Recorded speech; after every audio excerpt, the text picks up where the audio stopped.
Hi, this is Elisabeth Hancock, host of the Great Awakening podcast. And this week I've got Guy back again because last week we didn't manage to cover even half of what we were supposed to be covering. So I've got him back again this week, and we're going to be covering the rest of the information about Tartaria and also looking at the orphan trains, the Cabbage Patch Kids, and also cloning as well. So this is really fascinating. Guy is the author of his new book that's just come out called Tesla and the Cabbage Patch Kids, which is an amazing title.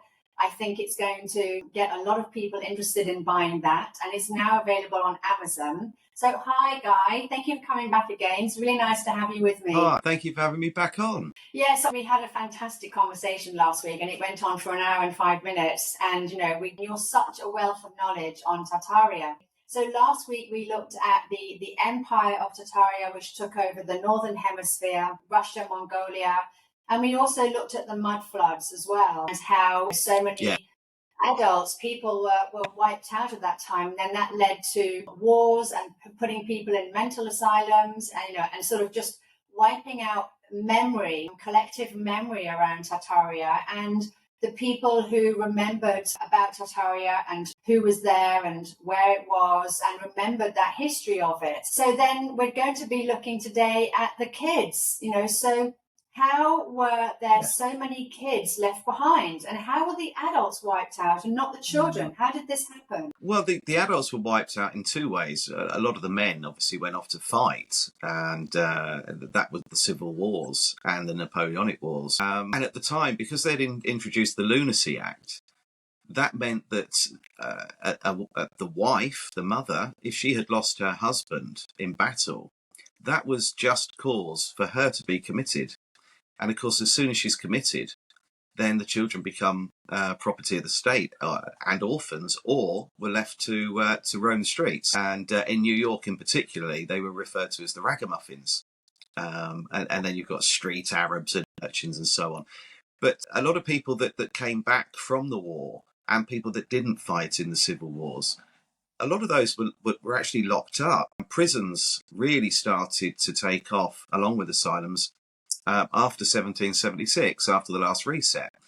So, if you've managed to kill off a large chunk of the adult population and then lock away quite a few 100,000 of those that remain, that leaves an awful lot of children out there.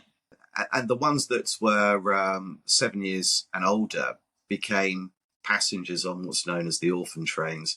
And that was a big movement in America.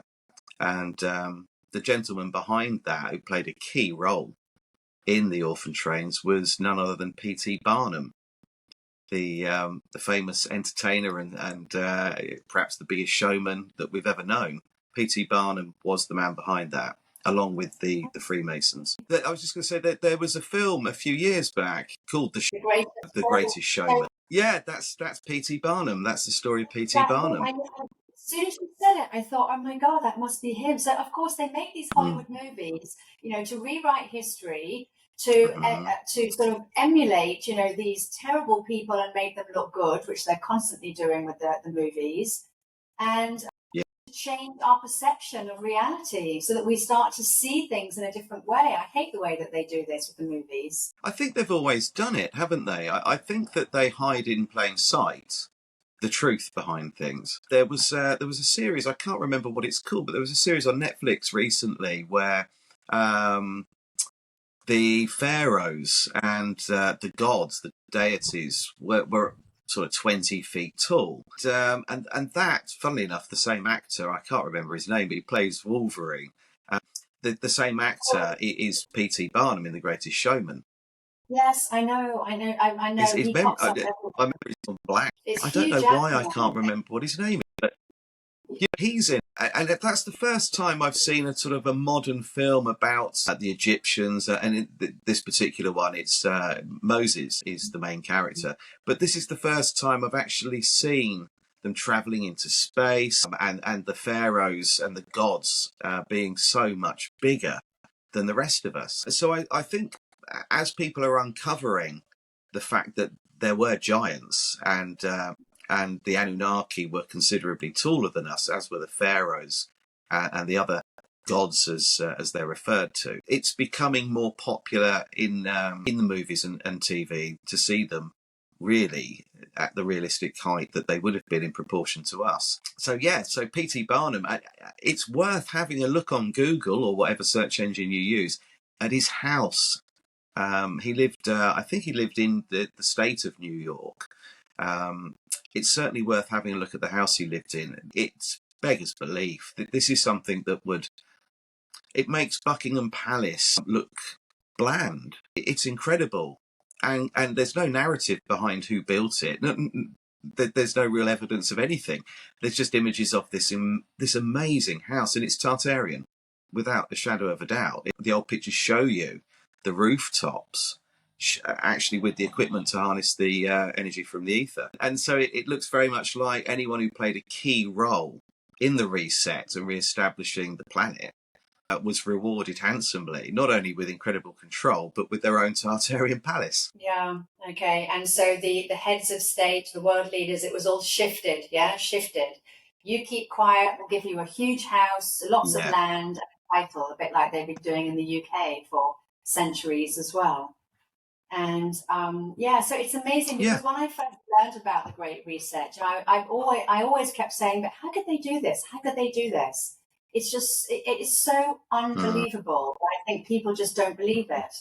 But I love the way that you piece it together because it makes it sound so much more believable, you know? Yeah, that's what I've tried to do in the book. I've taken people back to really the beginning and how they did it, a step-by-step process.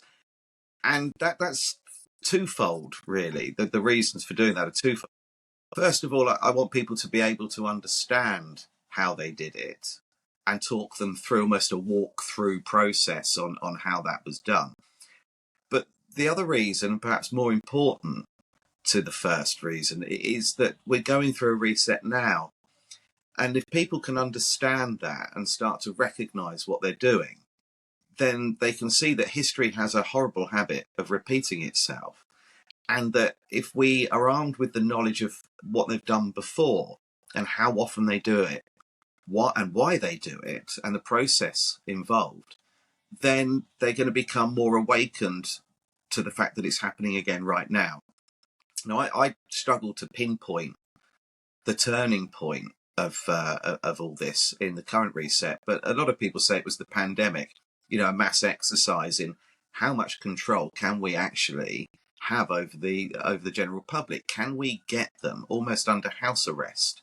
Can we introduce a program of medical intervention that they will willingly follow without question, and almost to a point where they would despise people that they previously liked or loved that don't follow the requirements of the state. And so it's very easy to see that they're using the old Roman technique of divide and conquer.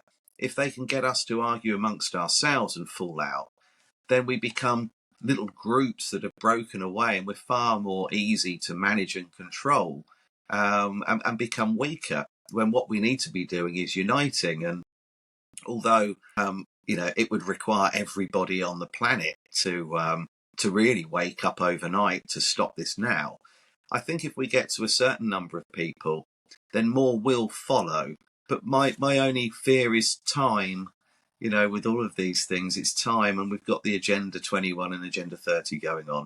But we will see. A lot of people say that we'll come out of this one winning because of the speed in which we can communicate and share information now with the internet and YouTube and podcasts like yours. Yes, I mean, certainly I meet a lot more people who are waking up to this. But I think what I love about this whole Tartaria story is the fact that it's so recent, We talk a lot about the ancient tablets, the ancient texts, and people sort of think, this is something that's happened thousands and thousands of years ago and it wouldn't happen again. We were just cavemen back then. It's not going to happen again.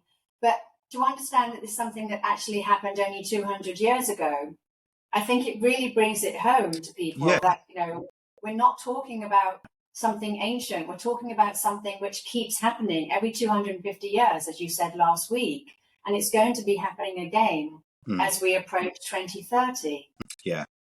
Yeah, and here in the UK, we're already seeing it. We've got an awful lot of hatred out there for other religions and other cultures, different groups of people that have a different sexual preference or identify differently to myself. And I think they're doing an incredible job of getting us to fight amongst ourselves.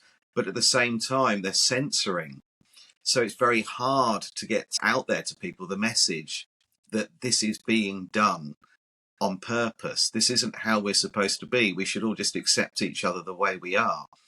And this is why, I've said several times over the years that I believe that was why sport was invented in the way it is today. So you can have two neighbours arguing on a Saturday afternoon over whose team is going to win, when the day before they were best of friends and having a barbecue together or a drink together. And what it's done is it's given us groups of people that notoriously here in England would go and fight each other just for the sake of it. On a Saturday, it became no longer about actually the football match.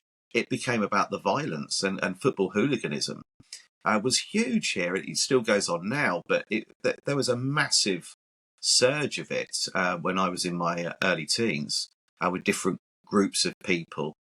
And a lot of these were businessmen. The Chelsea headhunters is a prime example of that. A lot of these worked in the city, and Saturday they would go out and literally want to kill the other team's fans. And when I look at an American baseball pitch from above, and you see the Masonic set, square, and compass very, very clearly, it just, to me, it smells off. And I do believe that the idea with this was really to get us to hate each other and fight against each other.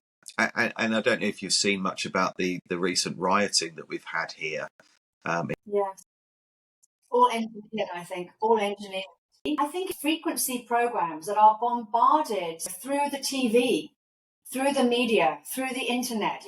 We're being bombarded with these frequency sort of programs all the time. We have to sort of get beyond all of that so we can actually start to piece the pieces together and see where we're going with this. Yes, yes, I totally agree. And I think what people now need to do is they need to turn the radio off. They need to turn the TV off and take control over what they're watching. Because even if they're not paying attention, if the radio's on in the background or the TV's on while they're cooking dinner, they are listening to the news or they're listening to programs. There are so many programs now, lots of sexual references. I'm not a prude, but it's something that I've noticed. And also everything's become a lot more violent. There's a lot more swearing now. And younger people might think that this is really cool, it's really edgy, but they don't realise that actually it's being done to mess with their own psychology and to lower their vibration and their frequency. And when you talk about vibration and frequency, you always feel like, I feel like a bit of an aging hippie, but it's really important for people to understand that, because we've all done it. We've all walked into a room and said, the atmosphere in there, or you could cut this atmosphere with a knife, or this guy's got a good vibe, or we use it all the time. We know that it's a real thing, yet it's so easily dismissed. And we're all connected, and that's what people forget. When you become quite close to someone, even if it's within a relatively short period of time of meeting them, you sometimes go to message someone or ring them and they'll suddenly message you, and you wonder why, and you put it down to coincidence, and there are no coincidences. This is how it's supposed to be. And that sixth sense that we refer to, or our third eye, it's been calcified and we've been dumbed down, and I think our ability to communicate and resonate with each other has been destroyed, and I think we now need to really try to get that back. And once we've done that, and as you said, more people are waking up, and there are more. If I just put YouTube on now, there'll be far more programs on there, or podcasts, or channels on there, where the main emphasis of them is frequency. Every day there's another one and another one and another one. So obviously it's becoming popular. These are getting millions of views. But how you wake up the couple next door that only ever watch BBC and listen to Radio 1 or Radio 2 or whatever in the car and buy the paper on a Sunday, that's a harder task. So I don't think we're going to wake everybody up, but I think we might end up taking these along with us for a ride at the end when they suddenly realise, right, okay, that tinfoil wearer next door, I think he might have been right. And I think we're just going to have to help people towards the end of this reset. Those where it isn't too late. My fear is another outbreak, another pandemic. Here, especially the 5G masks that have been introduced. 26,000 reports now on the harm that they're causing, and I just hope that we can get enough people to stop this from happening, so we don't have too many casualties this time. Well, I was just about to mention that because, of course, one of the agendas for 2030 is to roll out 6G. Now, if we roll out 6G, we'll literally have people dropping dead in the streets because this is too much radiation. And I don't think people really understand this. And as you've already said, 5G is massively harming our health already. I do feel that when I start to get like a flu, like a cold or a flu, I now, because of what happened with, the last thing, I now know that this is not a cold or a flu. And I feel like, the radiation's just been ramped up and, it doesn't feel natural. And I don't think it is. And as we're rolling out, 5G more and more and more, the radiation is going up and up and up. And, I think that we don't need to have a virus. We just need to roll out 6G and half the population will be gone anyway. Yeah, I think when I refer to a virus, what I mean by that is the introduction of either 6G or ramping up the frequency on 5G and doing it overnight, so people become ill very quickly, and then they'll say it's because of an outbreak of something. Yes. Like Mr. Gates famously said, that there will be another outbreak soon, and this time we need to be prepared for it. Why will there be? And I wonder if every outbreak there ever has been caused purposely by the parasitic elite, and a lot of people don't particularly like that term. We can call them the psychopaths. Sorry, the 13 bloodlines, or the descendants of Amun-Ra, or the offspring of the Anunnaki. I mean, they're all the same people. The Council of 13, they're all the same people we're referring to. And I wonder if they've always done that. We've had a lot of outbreaks here, going back as far as I can remember. There was one that happened from a water fountain in Soho in London, a cholera outbreak. That just stinks, because all of these things seem to happen at particular times. I mean, take for example, the Great Fire of London. Now, if what Anatoly Fomenko and to be fair, Einstein presumed, and Darwin also believed to an extent, that there has been a reset with regard to our timeline, and it's been adjusted. So they state that 800 to 1,000 years have been added. What if you put 1 in front of 666? You've got 1666, the Great Fire of London. What better number than the year 666 to destroy, really, the British, the British that lived in amongst the empire? You get rid of one of the biggest cities of the world at the time, very densely populated, people that they perhaps didn't want around anymore.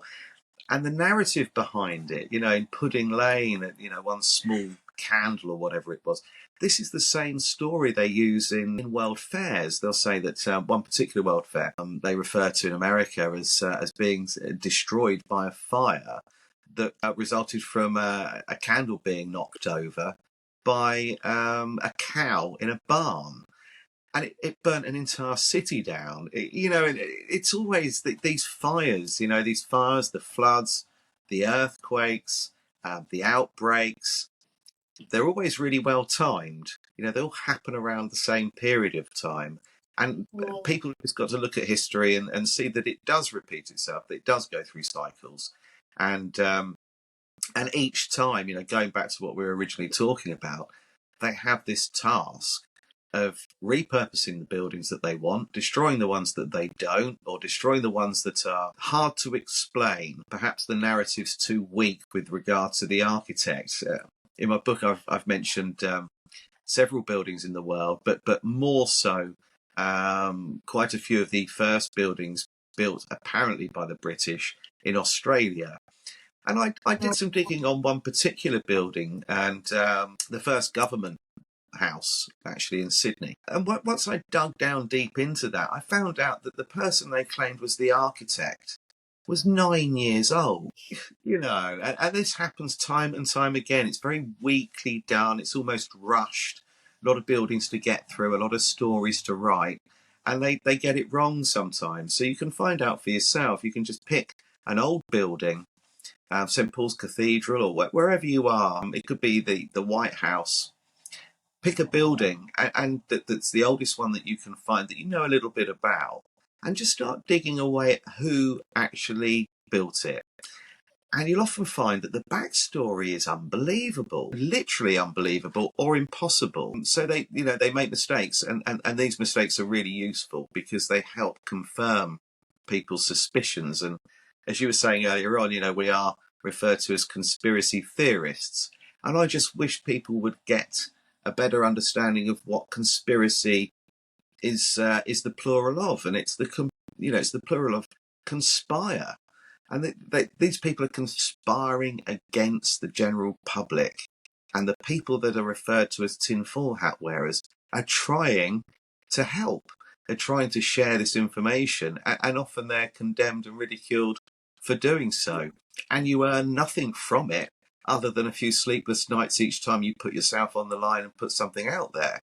So I just wish that this conspiracy theorist is, although I am one, absolutely. I don't like the terminology. I'm more of a truth seeker, I believe. Yeah. And once you start this journey, it's very difficult to stop. It's like being on a roller coaster, really, with no end to it. You have peaks and troughs, and sometimes you slow down, but you can't get off it.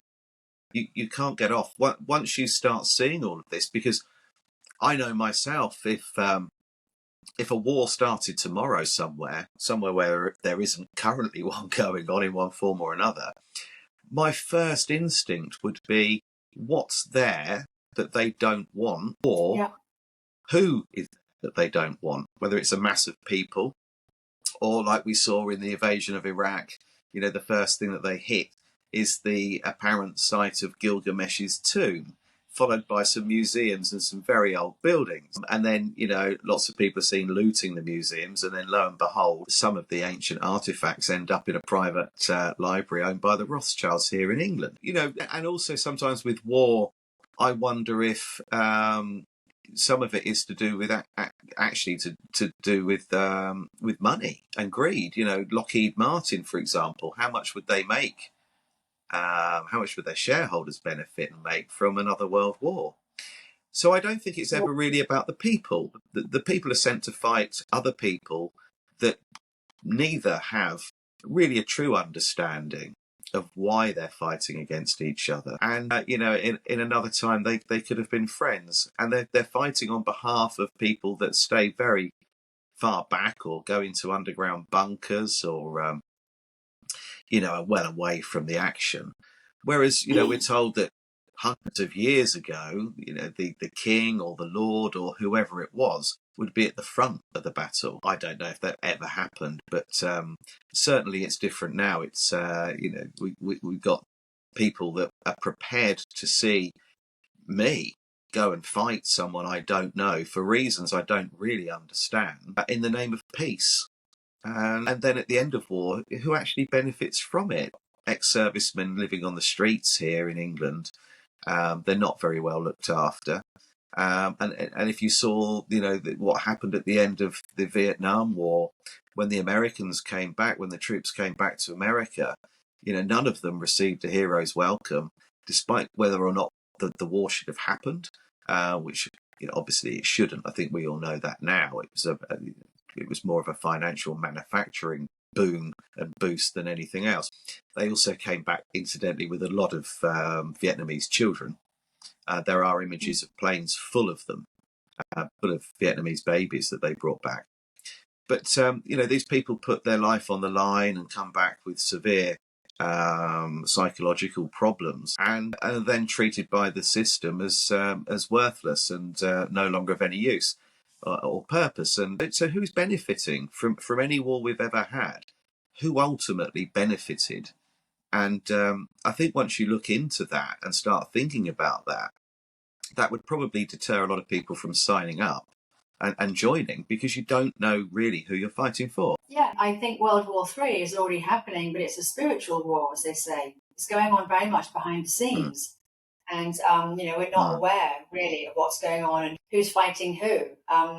But I don't think that they'll be able to get people to fight in wars anymore. No, and there's never been a need. As far as I'm concerned personally, these direct energy weapons that we talk about quite a lot now, these have been around since the beginning of time. So they've always had the ability to go and destroy whatever they needed to. The Comet of 1811, I think, which was quite instrumental in the fall of Tartaria.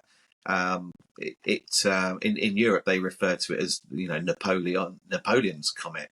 It did an incredible amount of damage. Broke off into 100 meteorites that hit almost every major city in the northern hemisphere, and then we had mud floods and fires and earthquakes and so on. I think these, and someone said to me only this morning that the Twin Towers in New York, that these could well have been the result of direct energy weapons, and may well have always have been. So they've always had the ability to destroy whatever they needed to. I think war is twofold for them. One, it's almost like they're playing chess. Yeah, and two, it does cull the population. And of course, along the way, if the war breaks out in a particular city, then they can get rid of some architecture that they don't want hanging around, because people are now starting to question buildings. They'll walk past a building, whereas before you would see, what we refer to as mud flood windows, which we spoke about last time. You've got these windows that just pop out of the pavement, and people would say, well, that was the servants' quarters. If you go into these buildings and have a look in the basement, you'll see that the other half of the window is there. So why would you put glass against concrete, tarmac or rock? Why would you do that? You would just fit a smaller window. These windows were the original ground level. So, that they have a lot of buildings out there that still show remnants of a mud flood. And as more people wake up to the mud floods and the story of Tartaria, more people are starting to notice these when they're just walking around their local town or city. They're everywhere, absolutely everywhere. Doors put in what was a window aperture, and basements that, if you think about a basement logically, that would be somewhere damp and cold that you would store things in. You wouldn't live in there. There's no purpose. There's no sensible reason. Why would you not just build another floor up? Why would you build one underground? It's going to get damp. You're always going to have a problem with the damp. Anything you put down there is going to be susceptible to it. So it doesn't actually make any sense when you think about it, but it's so easy to dismiss. So really, I guess what we've got to do is ultimately go into the schools and rewrite people's history and tell them the truth. And with regard to the Cabbage Patch babies, and the orphan train movement and the relocation and distribution of children, a lot of this will start off with who they really are. What was their grandparents' real surname? A lot of these people won't know. The grandparents included won't know. They were found at the bottom of the garden in amongst a cabbage patch, or the fairies left them, or a stork left them. Even my own mother was told that she was found at the bottom of a garden. So, I think we've got to go back and start again and get the next generation, if you like, working with the truth and learning what really happened. And then I think, we can right some wrongs, so to speak. Yeah, so let's home in on these orphan trains then. It went across the entire world. So, were these children from England sent to Japan, China, Russia? I mean, were they sent to completely different countries where they didn't actually speak the language? And that again meant that history was distorted because they couldn't communicate in the same language, so they forgot their heritage. The children forgot about where they came from. You sort of answered your own question there, because you're exactly right. Russia had, Russia had somewhere in the region of 7 million orphans alone after the civil wars. So yeah, a lot of children. I mean, the orphan trains was a movement that was really happening in America, but it's where these children came from initially. But it wasn't just happening, as you quite rightly said. It wasn't happening in the Northern Hemisphere. This was happening across the world. And with regard to Australia, this was happening until relatively recently. It wasn't that long ago that we stopped sending children to Australia in the hope of having a better life. You know, the parents were in abject poverty and wanted their children to have better. And they arrive, they're stuck in orphanages, they're put into workhouses, and they were abused. And this is all coming out now. There's quite a few people on YouTube that are actually speaking about their first-hand experience of this. This has been going on for a very, very long time. It didn't just happen with the orphan train movement after the reset in 1776. This has been going on till quite recently, and I think also people perhaps in Northern America will know all about the indigenous children that have been sent into orphanages and children's homes, or what they call foundling homes, because these children were found, essentially. So they go into foundling homes and they're given a new surname. They're forced to follow a particular religion, whereas before they may have been pagan or something entirely different. And then they're forced to speak English, and they're given a history book that's been heavily doctored or made up, with a lot of it quite possibly not even true, and lied to about who their ancestors were, and treated as if they're sort of very basic, almost Neanderthal, and incapable of actually forming any sort of advanced civilization, or certainly to the ability to build or have any form of technology. And they give us this narrative that really comes across as if the people that have taken them are doing them a massive favour. And so, and we've seen in Canada, that happened quite a lot. But of course, in Australia, you have the same issue going on with the Aboriginal people and the indigenous people of Australia. So they've done it, as you quite rightly said, they've done it everywhere. But the orphan train movement was specific to America, where they were shipping children from New York across America to go and work on farms initially, but they also went down mines and into mills and other places. But again, a quick internet search, and if you look here in England or anywhere really in the world, but more so in America, you'll find that any photographs of early mills, people working inside them or mining, it's children. They're full of children, and sometimes you don't even see an adult inside. Lots and lots of children around with no adults. So what sort of education is that? Sticking a kid in a mill for 12 hours a day and then making it sleep on the floor, or sending one down a mine, with dangerous gases, with with a lamp. The Industrial Revolution here in England, they were losing children all the time. They're being killed in boiler explosions and so on. And what they did here was, if you died during an accident in one of these workhouses, they delivered the dead body back to the home it was from and just left it on the doorstep, because they were easily replaced and totally expendable. So, yeah, it was a global, repopulating was done globally, and nowhere lost as many children as Russia. But they all received them. They all received tens of thousands, and these did, as you quite rightly said, these went everywhere. But the orphan train movement itself was specific to America, and that was P.T. Barnum and a gentleman called Goring Brace, I think it was. They're all Freemasons, and often what would happen was the children would be put on the train, and they would arrive in a new town or city, and they would be put on display outside the local Masonic lodge, and then they were asked to perform. So sing, dance, do anything they could to attract a buyer. And that's People are quite well crazy. documented. They Psychopathic even people are. used to ship. I know. They were posting children as well. Yeah, this is the rhesus negative gang. They are a different species. They are the descendants of the Anunnaki, and they're not the same people as us.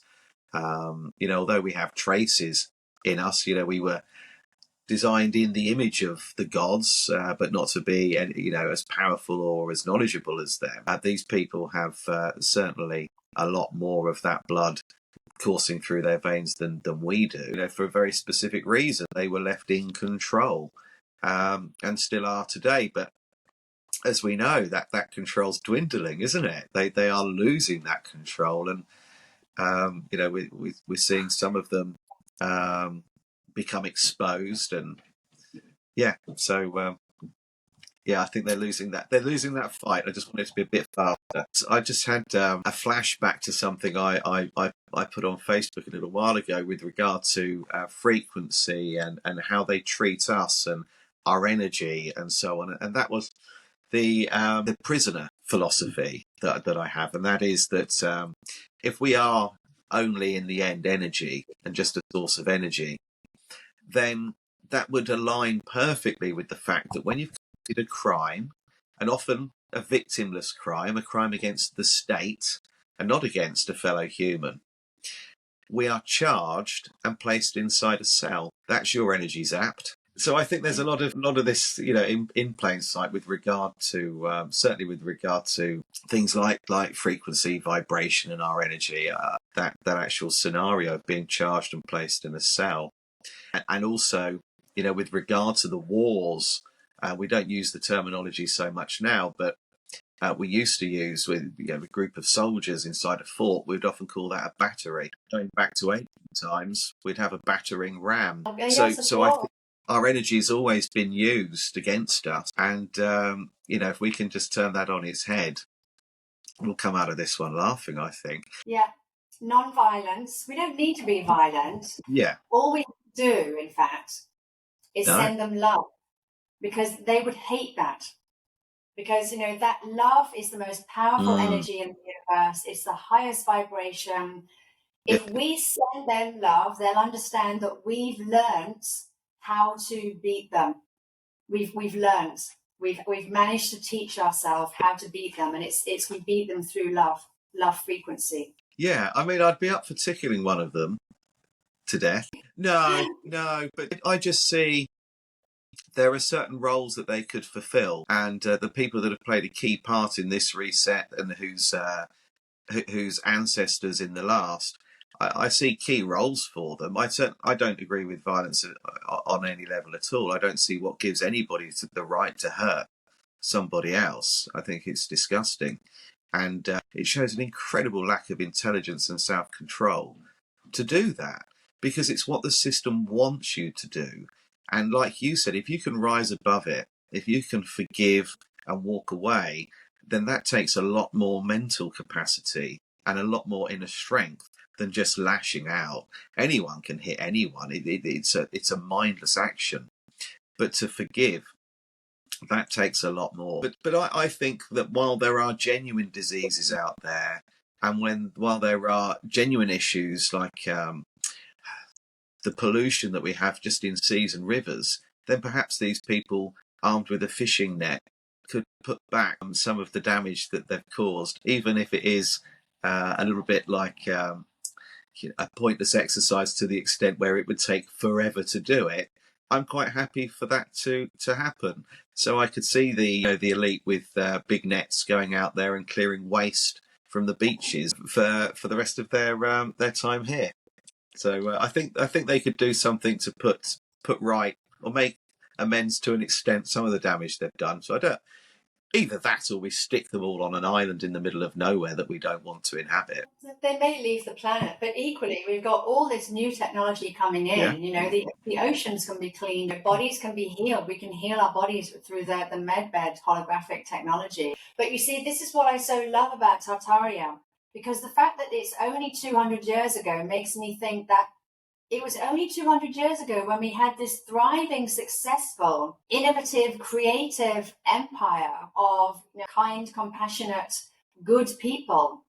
So if it was only 200 years ago and we still have the technology in the form of the buildings, the buildings with the sacred geometry, the sound frequency, the healing, we still have all of this. It's only 200 years ago, which means that it's still in our collective. We can bring it back very, very easily. And that's not even having off-planet technology, which I think is coming.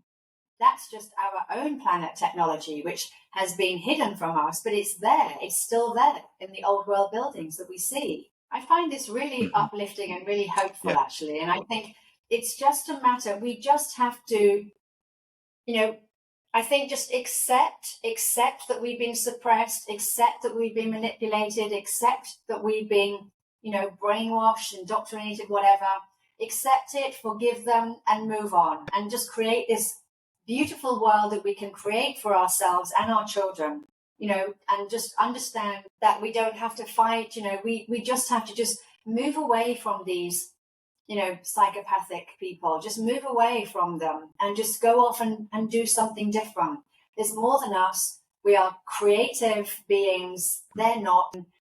I don't know what would happen to them, but I don't think it really matters. Where you put your energy, where you put your attention, your focus, that's where you end up. And I think they'll just disappear into the shadows. Yes, you could well be right. And like you quite rightly said, it wasn't that long ago.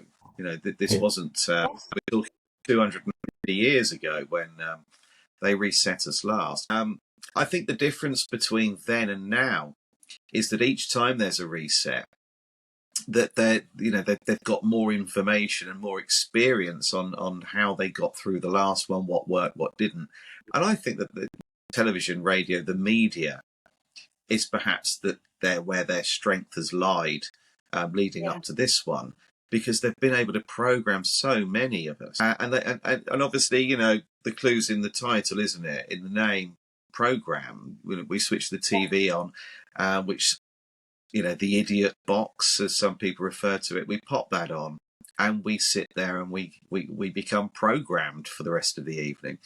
So I think that they've had that, and that's played a huge part. And I often wonder what would happen if we turned the televisions off, if for whatever reason tomorrow we no longer receive a signal, if it all stops and all you're left with is YouTube, but without the restrictions and the regulations. I'm not saying for one moment that it's totally uncensored so people can put anything up there, because, we wouldn't, at this particular moment in time, we wouldn't want everyone to be able to do that, because there are some unpleasant people out there. But I think if all we had was information, and all we were left with in the evening after work was to sit down with a good book, then things would change. So I think television has played perhaps the most dramatic effect on our behaviour and our way of thinking.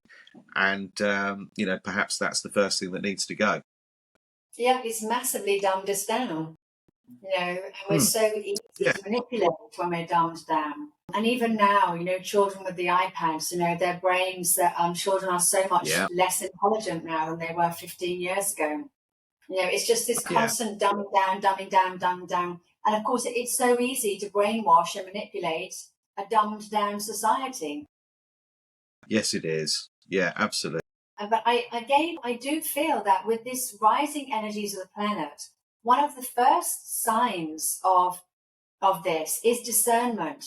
One of the first signs of this awakening to the energies around us, awakening to the true nature of reality, the true nature of this world, is discernment and being able to see what's really going on around you. And if you can just do that, then you can take it or leave it. You can use these things for the benefit of yourself, but then know when to walk away. Know when to not be around where there's bad energy. What programs to watch and what ones not to watch. That's what we need to do. We need to get this discernment back and stop watching reality TV and soap operas. And I've quite enjoyed watching certain movies over the years, and some of them. See, I'm always looking with new films to see whether or not they're putting stuff out there subliminally, or whether or not they are, I don't know if I can't remember what film it was called. It was something like, that's it, Leave the World Behind. Oh It yeah, was but a they film. were. They got caught. They had that low vibrational audio. I write about this in my book. Yes, and this, and So there you and it's go. designed to make you feel in despair. And I've Yeah. noticed there are some other films on there that I've watched like 10 minutes of the film, and I start to feel really, really, really bad, and I switch it off, and I don't go near it again. Yeah, people don't realize, and obviously, music does that too. Originally, when you went into a church, which would have been a center of healing previously, you don't feel joyful in there. You often feel a little bit lost or confused. It's a vast open space. There's a chill. Up until they changed the bells to 440 hertz, these were places that you went in, and when the bells rang, or the organ was playing, you had a sense of euphoria, and it was balancing your chakras. Your internal organs were being healed. They're built using cymatics. The windows are cymatic. They were crystal, not glass. They worked with the frequency. They're built on ley lines. And then one day they changed the bells, and have prior to that, obviously after the fall of Tartaria, they tell people that these are churches, and you go there to worship. Ultimately, when you're saying Amen, you're going in there to worship the beginning of the Rothschilds bloodline. Amen Ra. That's who you're thanking. Amen is Amen Ra, and you can Google that one. Even Google doesn't hide that one. So they've taken everything and used it against us, and the television perhaps is the biggest example of that. And as you said earlier on, a lot of films that they've always been around, but there are a lot more now to do with war. And why do they keep dragging up the First and Second World War? And why refer to the First World War as the Great War? The First and Second World War, to me, really was one war with a bit of respite in between. And to glorify that in any way seems ridiculous. I'm just glad, and I hope you're right, that less people would sign up now than before, and less people would participate. And as we know, they don't need us to anyway. They're always going to, I think, they're always going to want boots on the ground, but they've never needed them. There's always been an agenda with that, to sit back and watch or to depopulate. Yeah. Okay. So that leads us nicely onto cloning. So what about this cloning? First of all, do we really have 8 billion people in the world? Because there's a lot of very interesting information out there to show that each country actually has a lot less than what we've been told they have. Yes. So we don't have 8 billion. Yeah. We possibly have 4 billion. And we also already have clones. So you're talking about the clones of Tartaria, which is how they brought the population back again. Is that right? Is that what you're saying?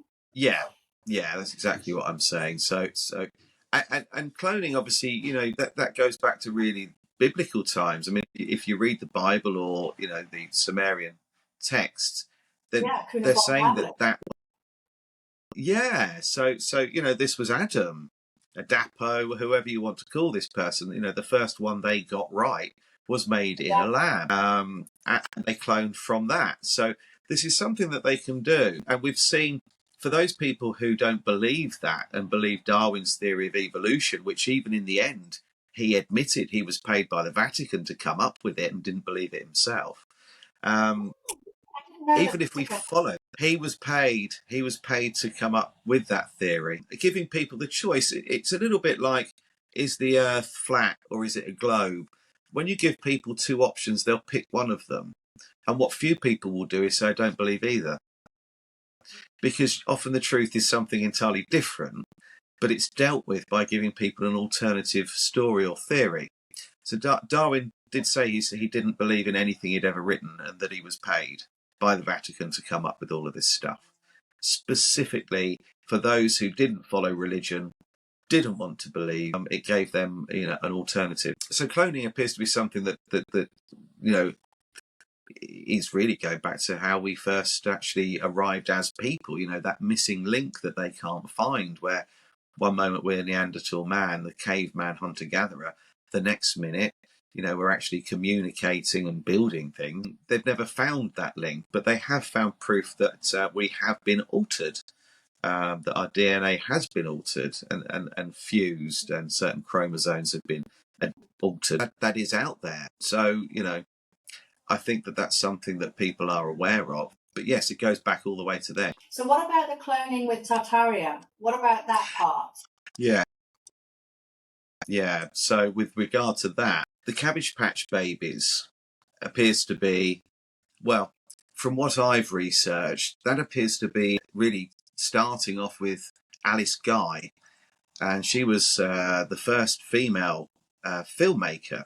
And she said that she was inspired by early postcards of Cabbage Patch Babies that were in circulation. But another narrative says that she was actually inspired by the incubators used during the World's Fairs. So it depends where you go to get your information from. But as far as I can see, the very first narrated movie was by Alice Guy, the French filmmaker. She also starred in them, directed and produced them. She actually did a movie called The Cabbage Patch Fairy. And this was showing people a couple going into a cabbage field, taking a baby and actually buying it there and then.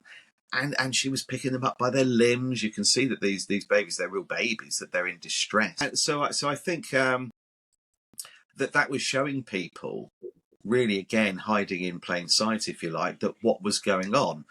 But at the same time as the postcards coming onto the market, and they are called the Cabbage Patch Baby postcards, at exactly the same time as that, we saw repopulation postcards appear too. And what's really interesting about those is they show often either babies for sale, or there's one in particular that shows a machine with a man putting seeds into the top of it. On one side it's rose seeds, the other side it's cabbage seeds, and a lady at the bottom collecting children that, as they drop out of this machine. They became really popular. The postcards originated in Germany and then moved into France and then across the world. And there's a channel on YouTube, and they've recently brought out a book as well called Mind Unveiled. And one of the postcards on there, they flip it around. It's one that was actually used. It wasn't one kept by somebody. It was actually a postcard that was sent from one person to another. And on the back of it, it says, "Aren't these babies gorgeous? We best get one before they sell out." Some of the repopulation postcards have no returns and no refunds written on them. So that's quite huge. So the interesting thing is that it started in Germany. These postcards, these repopulation and Cabbage Patch postcards started in Germany. And why I think that's interesting is because we have kindergarten for children's garden. You're finding the children in a garden, in a cabbage patch. But in addition to that, you've got the doppelganger. So the doppelganger, that, why is it that wherever you are in the world, if you're referring to someone who looks identical to you, we're using a German word, doppelganger. So, for those people out there that don't believe that they can clone, in Scotland, not that long ago, we had a sheep famously cloned. Dolly the sheep, that was cloned. And my question to people is, if you don't believe it's possible to clone a human, and some people will say it's because our DNA is slightly different. There's nothing really different between one mammal and another when it comes to their biology. Their internal organs, their skeletal system. It's all made from the same thing. They all have the same stuff going on, if you like. So my question would be this: if you cloned a sheep today, what would you do tomorrow? Would you pack everything away and say, "Well done, we did what we achieved," or would you try something else next? And why did they decide to clone a sheep? Why was Dolly the sheep so important? Why did they need to do that? So I think, again, it's going back to hiding these things in plain sight. But with regard to the Cabbage Patch Babies, all of a sudden, the first narrated film to ever come out is about a fairy that gives out children, babies, from cabbage patches.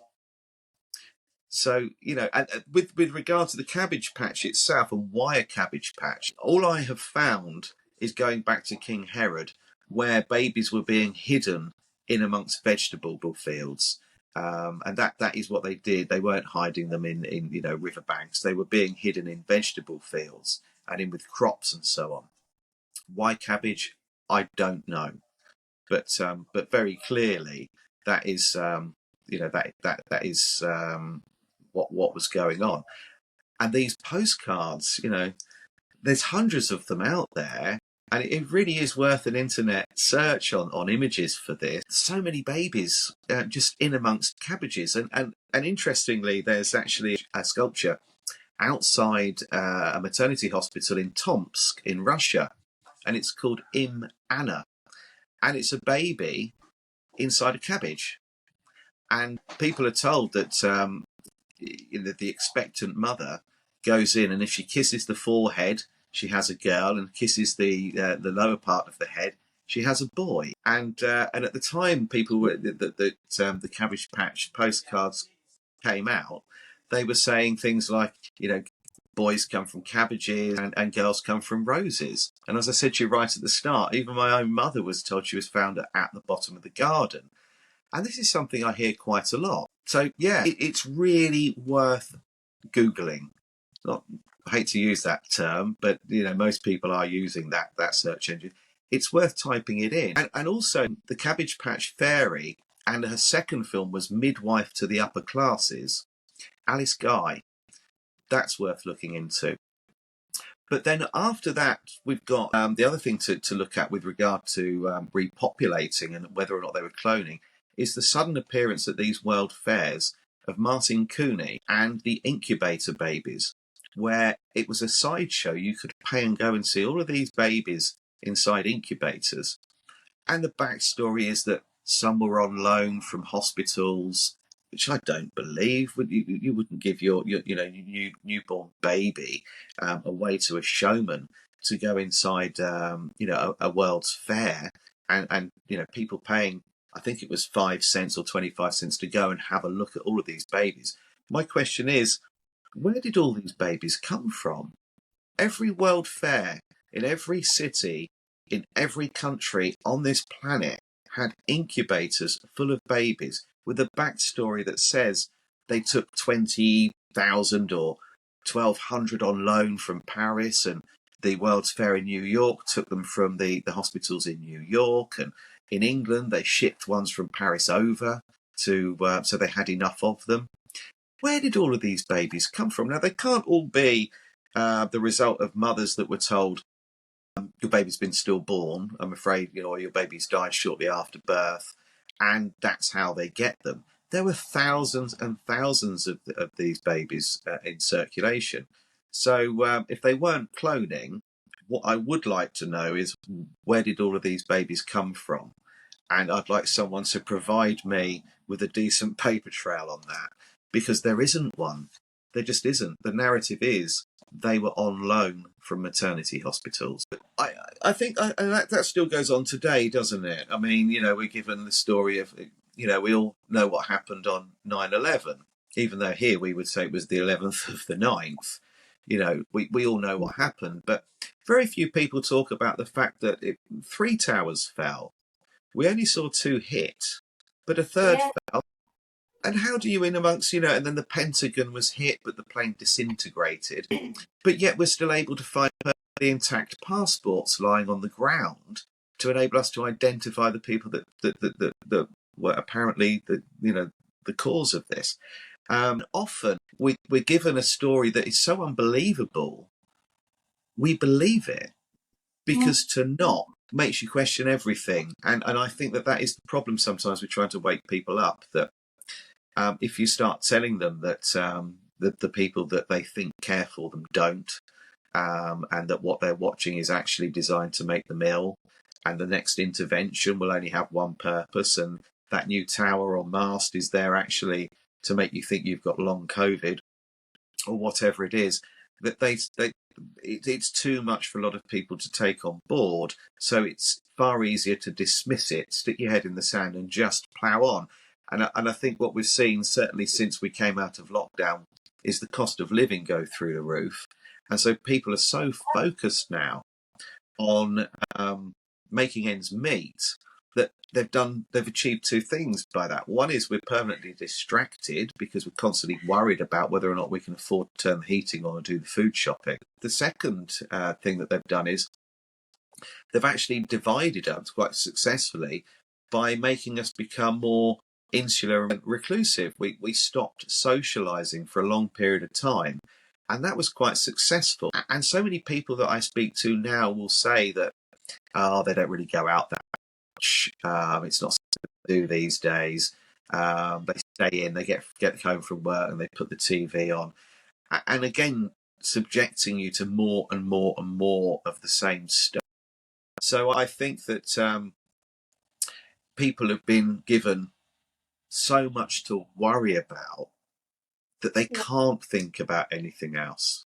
And they've done a very, very good job of that. The pandemic itself, the lockdown that we went into here in England, the streets were empty.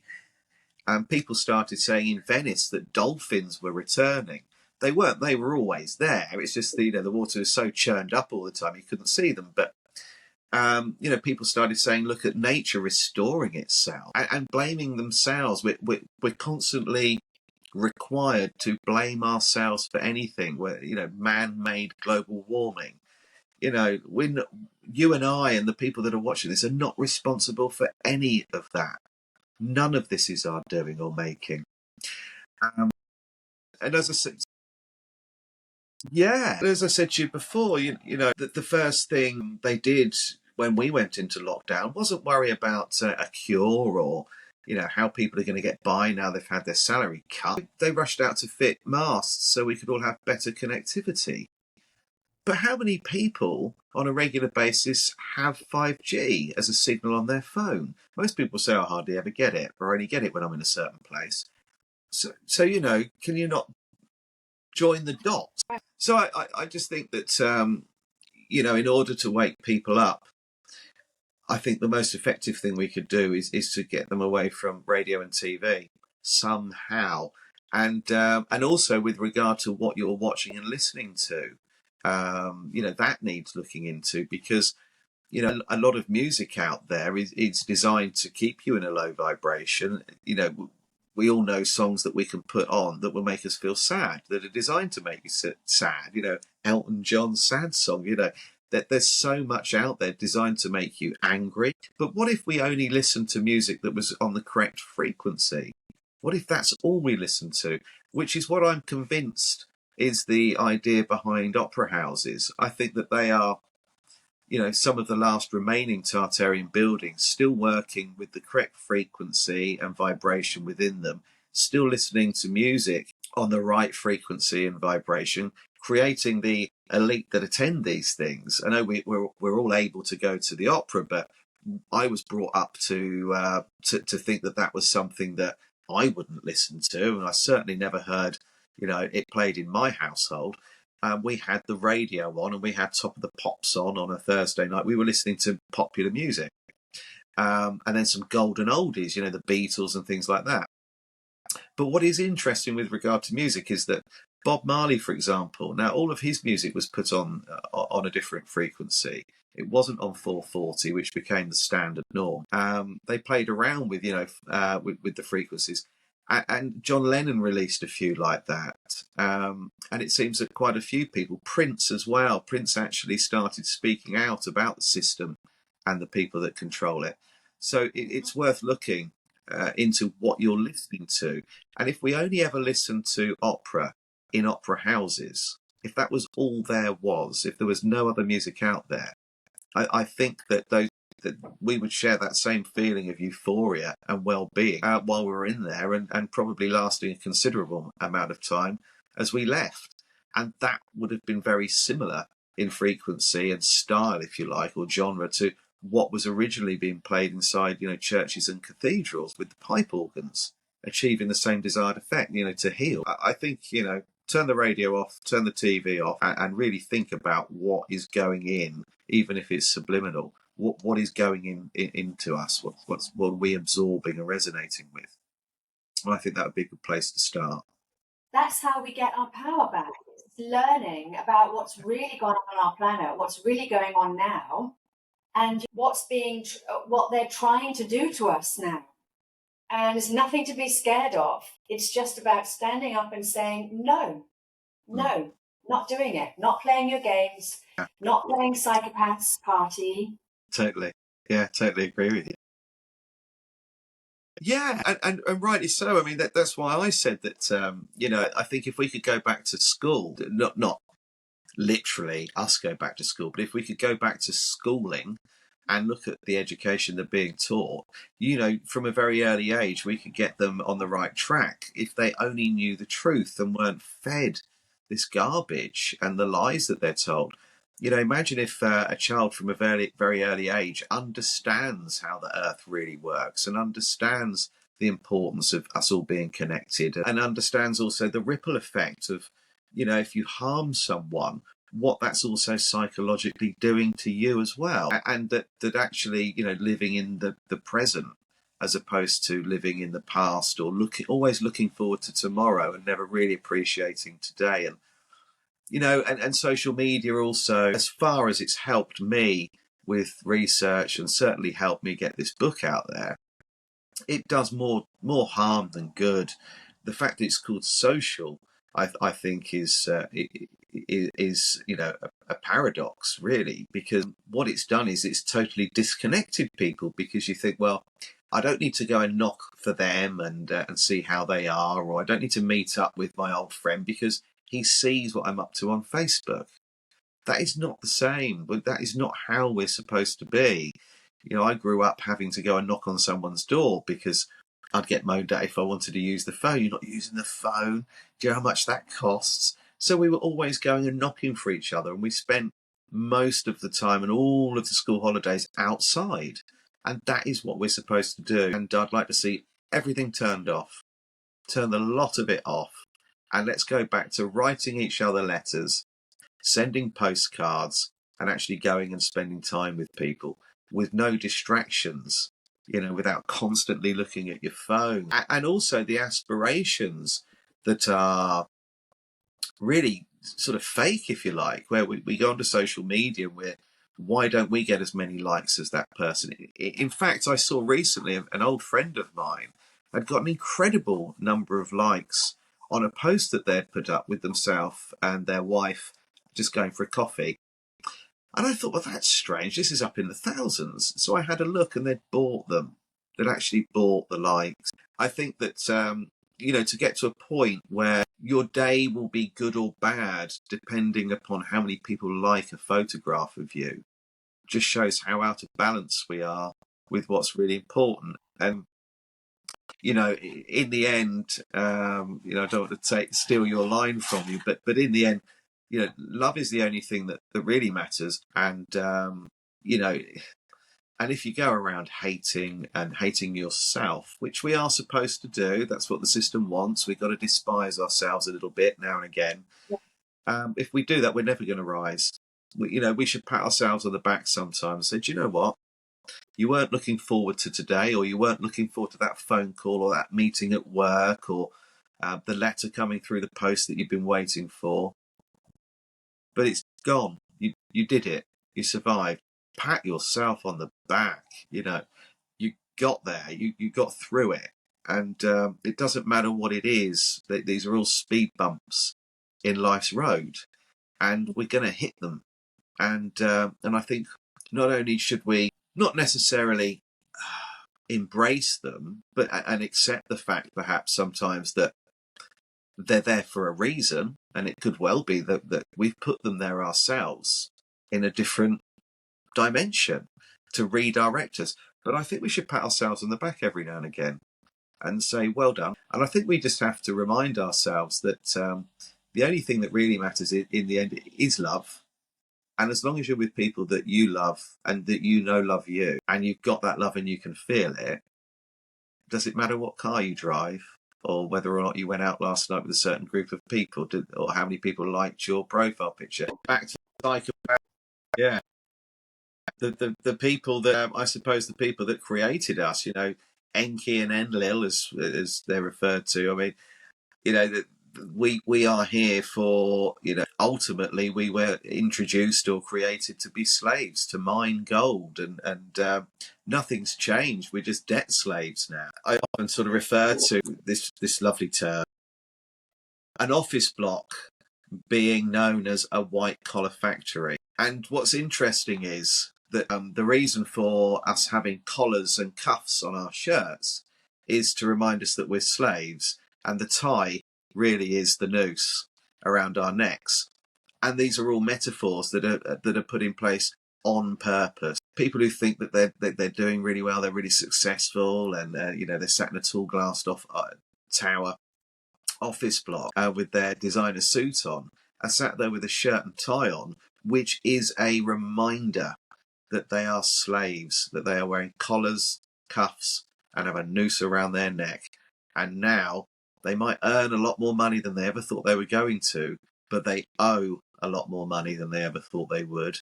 And the risk that they have of failure far outweighs the success that, and a lot of them end up drinking. Certainly in the city of London, a lot of brokers that I've known over the years end up with coke addictions and all sorts of problems, and a lot of them die young from heart attacks. My uncle included.